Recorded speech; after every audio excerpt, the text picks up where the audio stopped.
काय मित्रांनो, कसे आहात? म्हणजे आता मी तुम्हाला एक छान गोष्ट सांगणार आहे आणि ती गोष्ट आहे बघा, लोभी दादाची. ओके.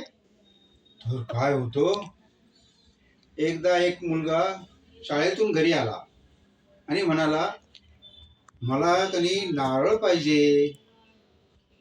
तर मग लोभी दादा म्हणाला, मी तुला नारळ आणून देतो. तू काही टेन्शन घेऊ नको, मी तुला मस्तपैकी नारळ आणून देतो. आणि मग काय, लोभी दादा निघाला. लोभी दादा गेला एका दुकानात. ते दुकान होतं मारवाड्याचं. आणि त्यांनी सांगितलं, काय पाहिजे लोभी दादा, तुम्हाला काय पाहिजे, क्या होना तुमको? लोभी दादा म्हणाला, मला कोणी मस्त पैकी नारळ द्या, अगदी पाणी असलेलं आणि मलई असलेलं, दोन्ही असलेलं नारळ द्या. मारवाडी म्हणाला, एक तर पाण्याचं नारळ मिळत नाही, तर मलईचं नारळ मिळत म्हणलं, नाही मला दोन्हीचं नारळ पाहिजे. लोभी दादा तो. बरं म्हणे, केवढ्याला आहे तुमचं नारळ? तो म्हणे, आमचं नारळ आहे 3 पैशाला. 3 पैशाला?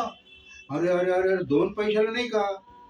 तर तो मारवाडी म्हणाला, 2 पैशाला पाहिजे का तुम्हाला नारळ? मग तुम्हाला जावं लागेल मुंबईला. मुंबईला तुम्हाला 2च पैशात नारळ मिळेल. मग काय, लोभी दादा निघाला. आधी गेला रिक्षामध्ये, रिक्षामधून गेला बसमध्ये, बसमधून गेला रेल्वेमध्ये, रेल्वेमधून गेला तो थेट मुंबईला. मुंबईला गेला तो थेट कोकणात. कोकणामध्ये इतके नारळाचे झाडं तुम्हाला काय सांगू मुलांनो. आणि त्याला इतकी मजा वाटायला लागली तर उड्या मारीत इकडून तिकडं तिकडून इकडं पळत चालला. मग एका झाडाजवळ गेला आणि एका दुकानात गेला आणि दुकानदाराला म्हणला, मला एक नारळ द्या बरं. म्हणला, नारळ? अरे वा, आमच्याकडे किती काय नारळ आहे, तुम्हाला कोणते नारळ पाहिजे? तो म्हणाला, मला मलई आणि पाणी दोन्ही असलेलं नारळ पाहिजे. तो म्हणाला, ठीक आहे, देतो मी, पण एक करा, तुम्ही मला पैसे कॅश द्या बरं. बरं, तो म्हणे, हो, किती पैसे द्यायचे?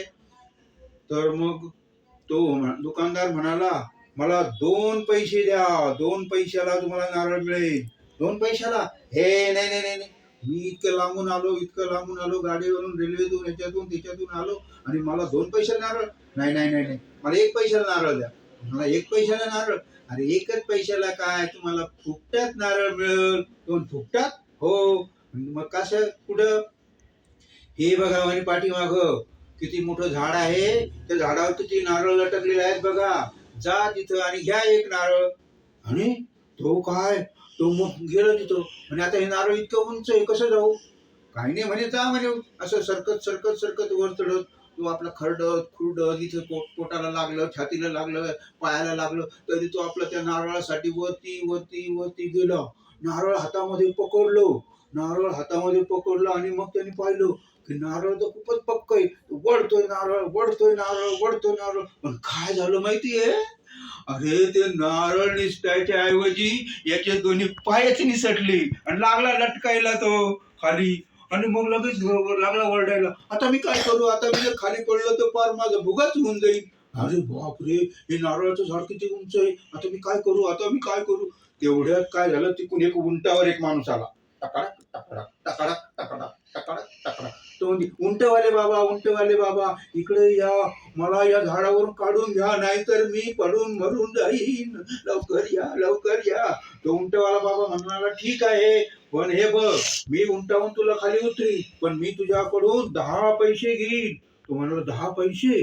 ठीक आहे बाबा, माझा जीव वाचला पाहिजे, 10 पैसे देतो तुला मी. गेला तिथं. मग तो उंटवाला दादा उभा राहिला आणि मग उंटवाल्याने काय केलं, हळूच कन त्या लोभी दादाचे हात धरले, पाय धरले आणि म्हणाला, हळूच कन सोड बर का तू हाता, नाही तर पडशील तू. तो नारळ सोड हळूच कन. नारळ जरी पकडून धरलं तर मग मला पण उतरता येणार नाही. तेवढ्यात काय झालं माहितीये का, समोर दिसलं एक गवत आणि गवताचं असं मोठी पिंडी दिसली आणि तो उंट पळाला ना त्या पेंडीकडं, गवताकडं. आणि मग काय, त्या उंटवाल्याच्या पाया खालून उंट गेला निघून आणि मग तो त्याने लोभी दादाचे पाय घट्ट धरले आणि लोभी दादाला म्हणाला, आता नारळ सोडू नको बर का, आता मी पण लटकलोय, उंट गेला निघून. अरे बापरे, उंट गेला निघून. उंट गेला निघून, मग आता काय करावं? दोघं लटकले, झाड इतकं उंच. मग तेवढ्यात तिकून आला एक घोडेवाला. घोड्यावर बसून तो टकडक टकडक टकडक टकडक टकडक टकडक चालला होता. तेवढ्यात काय झालं, तर त्यांनी पाहिलं की हे लटकले वरती. तो घोडेवाला म्हणे, अरे असे कसे लटकले तुम्ही? तो म्हणाले, घोडे दादा काही विचारू नको, आता आता तू फक्त तुझा घोडा आमच्या खाली आण आणि आम्हाला खाली घे, नाहीतर आम्ही दोघंचे दोघं पडून मरून जाऊ. तो उंटावाला म्हणला, मी तुला 10 रुपये देईन. हा लोभी दादा म्हणाला, मी पण तुला 10 पैसे देईन. मग ठीक आहे. मग तो म्हणे, ठीक आहे, द्या द्या मला. आणि मग काय काय मग ते घोडेवालाने पण त्याचे पाय धरले. त्याला म्हणे, अरे सोडू नको, हळूच पण सोड, हळूच पण उतर. तेवढ्यात काय झालं माहितीये का? त्या घोड्याला दिसलं समोर हरभऱ्याचं शेत. त्या हरभऱ्याचं हिरवंगार शेत पाहून तो घोडा लगेच फुसुक फुसुक फुसुक फुसुक पळाला लगेच तो. आणि पळाला तो त्या हरभऱ्याच्या शेतातून. इकडे हे झाले तिघचे तिघं मोकळे. ते घोड्यावाल्याच्या खाली घोड्याचे पण पाय लटकायला लागले, तिघचे तिघं लटकायला लागले. अरे बाबा, आता काय करतो, आता काय करतो, आता काय करायचं?